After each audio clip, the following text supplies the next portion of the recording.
Yan. Wow. Parang maliit lang. 6 cylinder. Okay.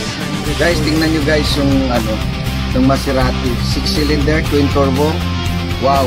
Ilang horsepower? Ha? Wow. Kita mo pag umandar guys, crazy ka talaga dito. Dream car to ng mayaman. Ang may-ari lang nito si Abdul Jawad, may-ari ng company. Imagine. Yan. Grabe. Lupit. Imagine guys, oh. See? Hindi makikita mo lang sa TikTok dito. Actual talaga. Ayan. Yan. Ito naman yung kaibigan ko. Dito nagtrabaho. Ayan. Sumardo yan, oh. Siya. Kita mo? Guys, ano, dito talaga grabe mga sakyan. Imagine mo yung presyo ng ano, yung latest ngayon, yung ginagamit ng boss namin. 1.2 million real. Wow. Imagine mo sa price pa lang. Paano kaya, no? 10 million pesos na, oh, times 15. Nasa parang 15 million. Oh, so imagine mo yun, no? Maserati. Yun lang. Pag hindi ka talaga totoong mayaman, okay? Oh, my friend.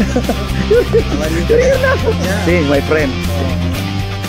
Guys, ito guys ha, ito talagang hindi lang sa panaginip ito guys, ito na Maserati.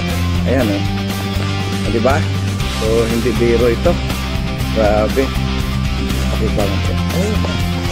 So guys, so ano yung sabi ko pinupost ngayon, nandito na ako para makita nyo. Totoo pala talaga, ang price daw nito is 1.2 million real.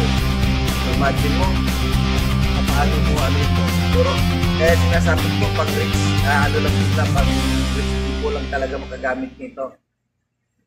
Imagine mo, almost 50 million pesos sa atin. Napaka-bigat, no?